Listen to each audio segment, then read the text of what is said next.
Hello रिवन, बहुत बहुत स्वागत है आप सभी का आज के हमारे इस बहुत इंपॉर्टेंट वीडियो में, जिसमें आज हम डिस्कस करने वाले हैं एक बहुत ही इंपॉर्टेंट न्यूज़ को, जो कि आप सभी ने रिसेंटली सुना होगा। एम पॉक्स से रिलेटेड। एम पॉक्स क्या है, जिसे हम पहले जानते थे मॉन्की पॉक्स के नाम से।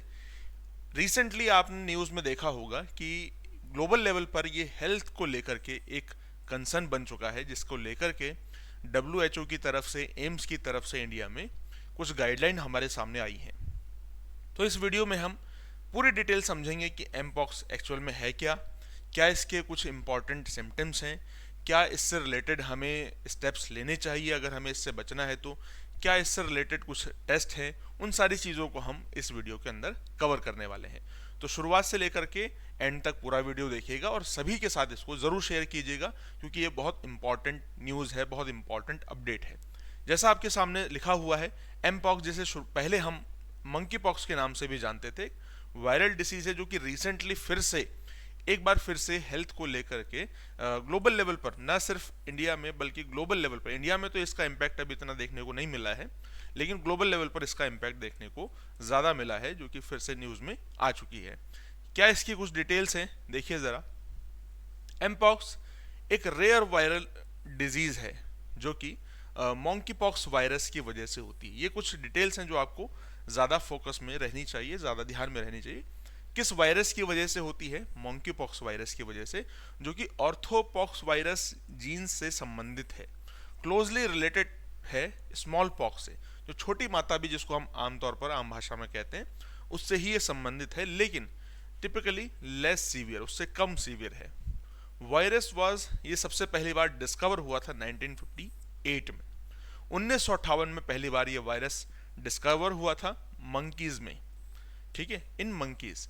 और इसको रिसर्च पर्पस के लिए रखा गया था, लेकिन ह्यूमन में भी ये धीरे धीरे समय के साथ जो इन्फेक्टेड एनिमल्स हैं और जो इन्फेक्टेड ह्यूमंस हैं, उस तरह से ये ट्रांसफर होने लगी ये डिसीज। ओरिजिन कैसे हुआ इसका, अभी हम इससे रिलेटेड जो गाइडलाइन हमारे सामने आई हैं एम्स की, WHO के कहे जाने पर, उसको भी देखने वाले हैं हम। ओरिजिन इसका होता है, देखिए, central and west African part में, प्राइमरली जो रेन फॉरेस्ट एरिया है अफ्रीका का, उन क्षेत्रों में इसका ओरिजिन होता है।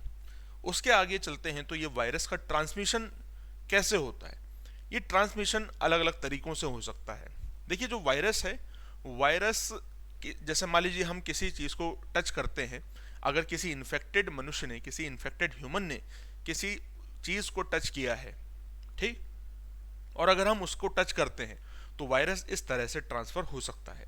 तो इसका transmission can spread through close contact with infected person, animal और कंटेमिनेटेड मटेरियल, ठीक है, कोई ऐसा मटेरियल जिसको किसी दूसरे इन्फेक्टेड पर्सन ने छुआ है, उसको हम छुएं तो फिर उससे भी ट्रांसमिट ये हो सकता है।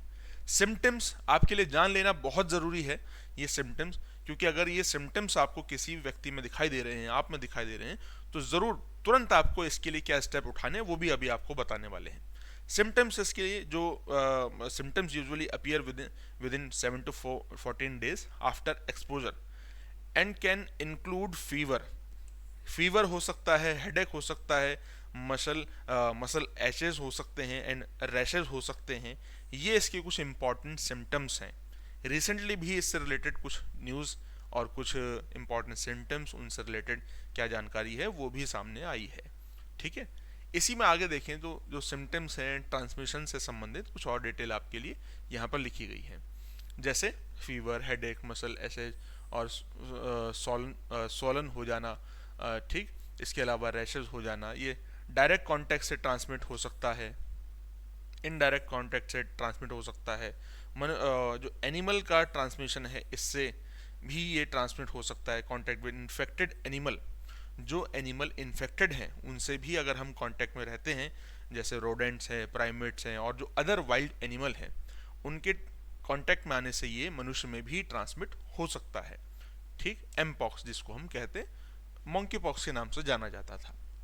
इससे रिलेटेड अभी नहीं केवल, बल्कि आप देखिए 2022 में, 2023 में और रिसेंट में भी ये न्यूज़ में हमारे सामने है। एमपॉक्स वैसे तो अलग अलग कंट्रीज़ में, जिसमें कि अलग अलग कई सारी कंट्रीज़ हैं, जिसमें Africa, including United state, Europe, कुछ पार्ट है एशिया के, इन सभी क्षेत्रों में आपको इससे संबंधित ये जो वायरस है ये देखने को आप देख सकते हैं इस मैप में, ठीक है। और अभी जो है 2022 में, इससे पहले 2022 में देखिए आप, WHO ने डिक्लेयर किया था मंकी पॉक्स को ये एक आउटब्रेक है, एक public health emergency of international concern के रूप में इसको WHO ने कहा था 2022 में। 2023 में अगर हम देखें तो 2023 में नंबर ऑफ केसेस, कई सारे केसेस अलग अलग कंट्रीज में इससे संबंधित सामने आए हैं। प्रेजेंट सिचुएशन ये है कि प्रेजेंट सिचुएशन में ये तो WHO ने डिक्लेयर कर दिया है कि ये बहुत बड़ा हेल्थ को लेकर कंसर्न हमारे सामने आया है, ठीक है। इससे रिलेटेड कुछ और बातें हैं, डायग्नोस कैसे होगा, क्या इसका टेस्टिंग का तरीका है। तो यहाँ पर आपके सामने इसके लिए दो मेथड लिखे गए हैं, एक है PCR टेस्ट है और एक है सेरोलॉजिकल टेस्ट है।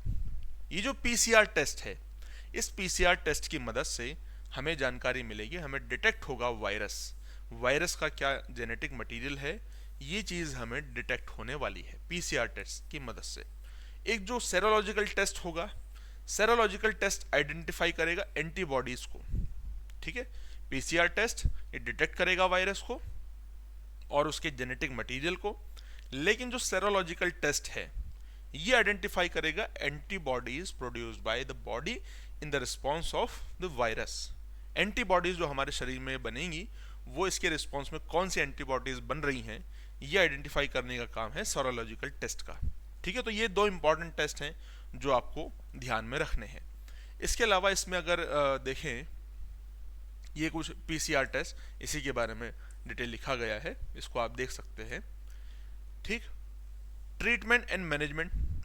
ट्रीटमेंट, अगर मान लीजिए ये कंफर्म होता है कि किसी व्यक्ति को ये इन्फेक्शन हो चुका है एमपॉक्स का, तो उसके लिए क्या प्रिवेंशन है। वैसे तो इसके बारे में देखिए, there is no specific treatment of mpox, ठीक है। कोई एक स्पेसिफिक ट्रीटमेंट नहीं है, हमें सिचुएशन के अकॉर्डिंग और जो इन्फेक्टेड पर्सन है उसके अकॉर्डिंग हमें देखना होगा। But supportive care can help manage the symptoms. जो केयर से है, ये जो कुछ हमें तरीके बताए गए हैं, इनकी मदद से हम उन सिम्टम्स को मैनेज कर सकते हैं, ठीक है। अगर किसी व्यक्ति को एमपॉक्स हो जाता है तो उसके लिए आइसोलेशन सबसे ज़्यादा ज़रूरी है, क्योंकि जैसा मैंने आपको शुरुआत में भी बताया कि ये जो वायरस है ये बहुत तेज़ी से ट्रांसमिट हो सकता है। तो अगर ऐसा व्यक्ति जिसको एमपॉक्स हो चुका है वो किसी दूसरी चीज़ को टच करता है, ठीक है, या फिर ये कांटेक्ट में दूसरे व्यक्ति के आता है, तो ये ट्रांसमिट होगा दूसरे व्यक्ति में, दूसरे से तीसरे, तीसरे से चौथे, चौथे से पांचवे, इस तरीके से ये बहुत तेज़ी से ट्रांसमिट हो सकता है। तो इसलिए आइसोलेशन बहुत ज़रूरी है, ठीक है। Isolate infected individual to prevent further spread, और आगे ना स्प्रेड हो सके, इसलिए इसको आइसोलेशन करना बहुत ज़रूरी है। सिम्टोमेटिक ट्रीटमेंट, हर व्यक्ति को, जैसा मैंने आपको अभी पिछले स्लाइड में भी बताया कि हर व्यक्ति को जो ट्रीटमेंट है एक जैसा इसमें नहीं हो सकता। अच्छा, यहीं पर बताया था, कोई एक स्पेसिफिक ट्रीटमेंट नहीं है। तो इसलिए हमें सिम्टम्स को ध्यान में रखते हुए, किस तरह के सिम्टम्स हमें दिखाई दे रहे हैं उनको ध्यान में रखते हुए ही ट्रीटमेंट करना होगा। क्या हमें फीवर को मैनेज करने की ज़रूरत है, या हमें पेन जो इसमें हो रहा है उसको मैनेज करने की ज़रूरत है, या फिर जो रैशेज हैं किस तरह का मेडिकेशन इसमें दिया जाना चाहिए, फ्लूइड्स, वो हमें सिम्टोमेटिक ट्रीटमेंट इसमें दिया जाना ज़रूरी है। हर किसी को एक काम नहीं आएगा। एंटीवायरल थेरेपी, कुछ केसेस में जो ज़्यादा सीवियर हो चुके हैं, ज़्यादा सीवियर केसेस में हमें एंटीवायरल मेडिकेशन भी देना ज़रूरी हो सकता है। ये इसकी कुछ खास बातें हैं जो आपको याद रखना ज़रूरी है। इसके अलावा इसमें देखिए प्रिवेंशन एंड वैक्सीनेशन, क्या इसमें प्रिवेंशन हो सकता है, क्या इसके लिए वैक्सीनेशन हो सकती है, ओके। अच्छा, इससे पहले देखिए ये जो अभी यहाँ पर आपने देखा था एक चीज़,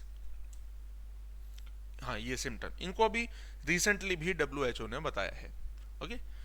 prevention the spread of mpox, कैसे करके प्रिवेंशन, क्या क्या प्रिवेंशन लिए जा सकते हैं। हाइजीन का ध्यान रखिए, वैक्सीनेशन जो है एमपॉक्स के लिए, आइसोलेशन, ये तीन चीज़ें बहुत ज़रूरी हैं। हाइजीन, साफ सफाई का, समय समय पर हाथ धोते रहना, ठीक है, हैंड वॉश करते रहना, ये बहुत ज़रूरी है, क्योंकि हैंड वॉश या फिर जो इन्फेक्टेड हो सकता है, जिनमें वायरस हो सकते हैं हमारे हाथों में जो हमें दिखाई नहीं देंगे, उनके लिए सबसे ज़रूरी है कि समय समय पर अपने हाथ धोते रहें।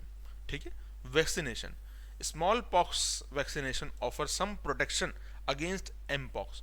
जो छोटी माता या स्मॉल पॉक्स होती है उसकी जो वैक्सीनेशन होती है ये भी कुछ मात्रा में प्रोटेक्शन प्रोवाइड कर सकती है एम पॉक्स के लिए। ये वैक्सीनेशन ज़रूरी है।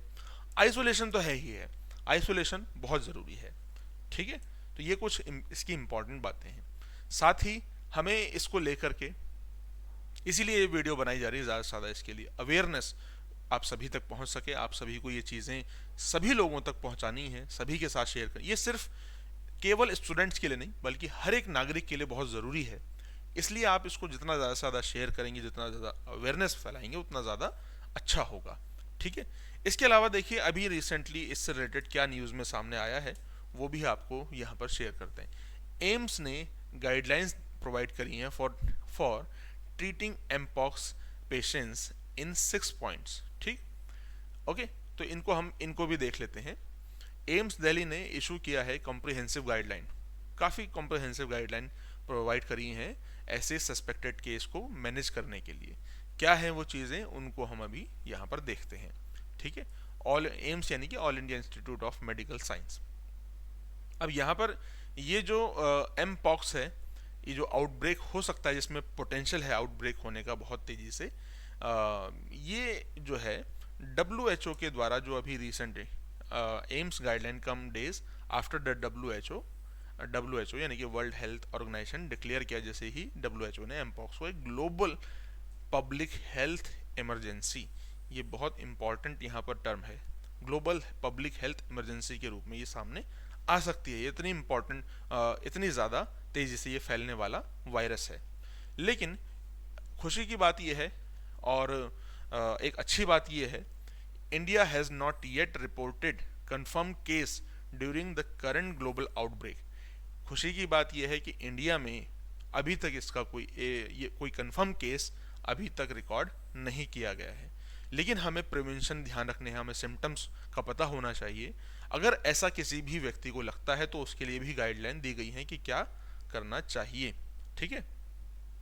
एम्स ने but AIIMS has asked hospital to take protective steps to prepare and protect public health.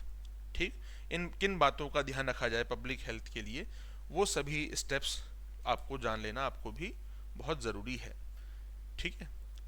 तो यहाँ पर देखिए कुछ बातें हैं, इसको हम इरेज कर देते हैं। जैसे कि देखिए जो वायरस है, emergency department patients presenting symptoms such as, जो मैंने आपको भी शुरू में बताए थे, फीवर, रैशेज, ये कुछ इंपॉर्टेंट इसके सिम्टम्स हैं जो कि अगर आपको इस समय पर लग रहे हैं तो आपको कुछ गाइडलाइंस, जैसे भी बताया था, आइसोलेशन है, जो स्मॉल पॉक्स की वैक्सीनेशन है, वो इसमें काम आ सकती है। आपको संबंधित डॉक्टर से इसमें ज़रूर मिलना चाहिए। सिम्टम्स का आइडेंटिफिकेशन एम पॉक्स का क्या है, यहाँ पर देखिए कुछ की स्पेसिफिक सिम्टम्स बताए गए हैं।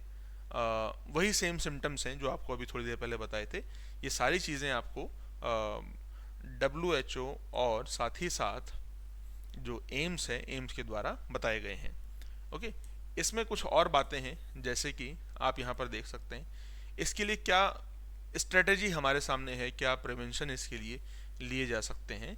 सबसे पहला है इमीडिएट आइसोलेशन, आइसोलेट कर लेना ऐसे व्यक्ति को या खुद भी आइसोलेट हो जाना। ठीक है।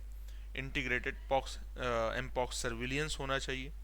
इंटीग्रेटेड, ये एम पॉक्स सर्विलेंस का मतलब क्या है, प्रोटोकॉल कहता है एम्स का कि जो सस्पेक्टेड केस हैं should be reported to integrated disease surveillance program, IDSP के तहत उनको सर्विलियंस किया जाए।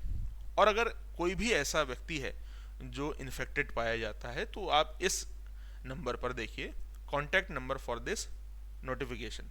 ठीक, ये यहाँ पर नंबर दिया गया है। ओके। इसके अलावा एम्बुलेंस फैसिलिटी है, PPE फॉर मेडिकोज। ये PPE का मतलब है पर्सनल प्रोटेक्टिव इक्विपमेंट। ये कुछ फैसिलिटी यहाँ पर प्रोवाइड की गई हैं। तो ये कुछ खास बातें हैं और कुछ खास जानकारी हैं एम पॉक्स को लेकर के, जो कि रिसेंटली आप सभी के सामने न्यूज़ में आई हैं। जो भी सिम्टम्स इसमें बताए गए हैं, जो भी अवेयरनेस के लिए चीज़ें बताई गई हैं, जो भी इसके मेडिकेशन हो सकते हैं, उन सभी का आप ध्यान रखिए। शुरुआत में ही देखिए यहाँ पर लिखा हुआ है, इसका कोई एक स्पेसिफिक तरीका नहीं हो सकता है, इसका कोई एक स्पेसिफिक यहाँ पर ट्रीटमेंट नहीं हो सकता है। इसलिए ये जो इसके ट्रीटमेंट हैं, मैनेजमेंट के तरीके हैं, इनका ध्यान रखिए, अवेयरनेस फैलाइए, जानकारी सभी को दीजिए।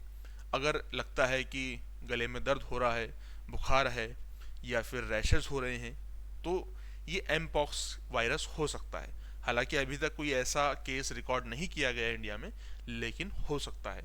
तो ध्यान रखिए और साफ़ सफाई का, हाइजीन का बहुत अच्छे से ध्यान रखिए। हाथ धोते रहिए समय पर, हाइड्रेटेड रहिए, पानी पीजिए। तो जाहिर सी बात है ये सारी चीज़ें आपको समझ में आ चुकी होंगी। मिलेंगे इसी तरह की किसी नेक्स्ट वीडियो में, बहुत इंपॉर्टेंट खास वीडियो में, और सभी के साथ आपको ये शेयर करनी है। थैंक यू सो मच सभी को। बाय बाय, टेक केयर, धन्यवाद।